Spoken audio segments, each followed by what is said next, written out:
بیوی چاہتی ہے کہ جب میں خاوند کے لیے ہر چیز کی حفاظت کرتی ہوں اور خاوند کے کہنے کے مطابق ہر کام کو پورا کرتی ہوں تو میرے اچھے کام پر مجھے شاباشی ملنی چاہیے، تعریف ہونی چاہیے اور میری قدر ہونی چاہیے۔ جب بیوی اچھے کام کرے اور خاوند اس کی پرواہ نہ کرے اور وہ انجان بن جائے تو پھر بیوی کو کہاں سکون ملے گا، کیونکہ اس نے تو بیوی کو کسی اچھی بات کا دھیان ہی نہ دیا۔ بیوی اس کی خاطر اچھے اچھے کھانے بناتی ہے، یہ کھانا تو کھا لیتا ہے، مگر کوئی ایک بات ایسی نہیں کہتا جس سے اس کی حوصلہ افزائی ہو یا جس سے اس کو تسلی آمیز کلمات مل جائے۔ حوصلہ افزائی کے کلمات مل جائے تو پھر بیوی کو سکون نہیں ملتا، اس لیے کہ تعریف انسان کی فطرت ہے۔ ہر بندہ اچھا کام کرتا ہے تو چاہتا ہے کہ میرے اچھے کام کا اچھا کہا جائے۔ اگر کوئی اچھے کو اچھا نہ کہے تو اس کا دل ٹوٹ جاتا ہے، اس لیے کہ یہ فطری تقاضا ہے۔ خاوند کو اپنی بیوی کو یہ تینوں بنیادی چیزیں فراہم کرنی چاہیے، مگر چونکہ دین کا علم نہیں ہوتا اس لیے خاوندوں کی طرف سے کوتاہیاں ہوتی ہے، غلطیاں ہوتی ہے۔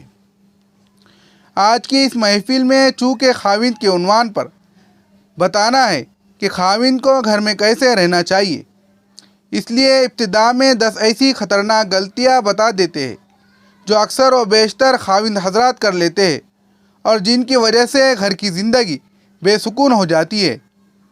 خاوند حضرات تک اگر اس عاجز کی آواز پہنچے تو اس کو توجہ سے سنیں، دل کے کانوں سے سنیں اور ان باتوں کو اپنے پلے باندھ لے۔ پہلی غلطی جو عموماً آج کل خاوند کرتے ہیں وہ یہ ہے کہ بیوی کو نظر انداز کرتے ہیں، بیوی کو وقت نہیں دیتے۔ محفل میں بیٹھیں گے تو اور لوگوں کی طرف توجہ دیں گے، بیوی کی طرف دھیان نہیں دیں گے۔ اگر رشتہ داروں کی عورتیں آ گئی تو ان کے ساتھ بڑی خوشی سے باتیں کریں گے، مگر بیوی کے ساتھ بات کرنے کی فرصت ہی نہیں۔ اول تو گھر میں آتے ہی دیر سے ہے، اگر آ بھی جاتے ہیں تو ادھر ادھر کے کاموں میں مصروف رہتے ہیں۔ یاد رکھیے، اپنی بیوی کو نظر انداز کرنا بہت بڑی غلطی ہے۔ اس کے بارے میں کتنی حکایتیں اور داستانیں معاشرے میں دیکھنے اور سننے کو ملتی ہے۔ خاوند یہ سمجھتا ہے کہ یہ تو اب ہی ہے، بیوی اب اس کو توجہ دینے کی یا محبت کرنے کی کیا ضرورت ہے۔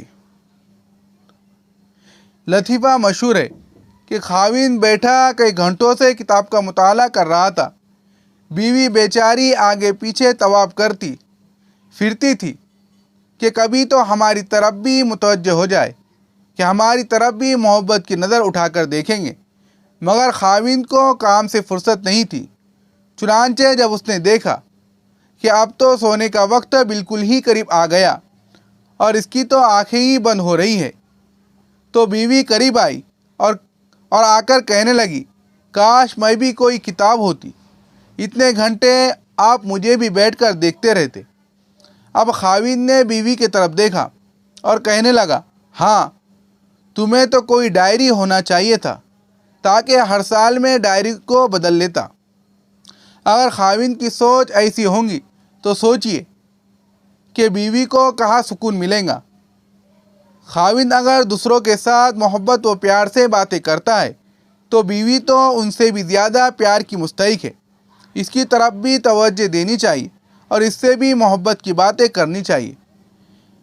بلکہ کافر نے اپنے ماحول کے حساب سے یہ بات کہی ہے، جس پیار کی نظر سے خاوند اپنے ہمسائے کی لڑکی کی طرف دیکھ لیتا ہے، اگر اس نظر سے ایک بار اپنی بیوی کو دیکھ لے تو اس کا گھر کبھی برباد نہ ہو۔ خاوند کو چاہیے کہ اپنے بیوی کو بھی بھرپور توجہ دے، اس کو محسوس کروائے کہ میرے نزدیک تم بہت کچھ ہو اور میرے دل میں تمہارا بڑا مقام ہے۔ اس طرح بیوی کو سکون مل جائے گا۔ بعض دفعہ خاوند آپس میں بیٹھ کر باتیں کرتے ہیں کہ جی، میں نے کبھی بیوی کو ویلیو نہیں دی۔ وہ پرلے درجے کے بیوقوف ہوتے ہیں، ان کو شریعت کا پتہ ہی نہیں ہوتا ہے، لگتا ہے کہ شریعت کی ہوا ہی نہیں لگی ہے۔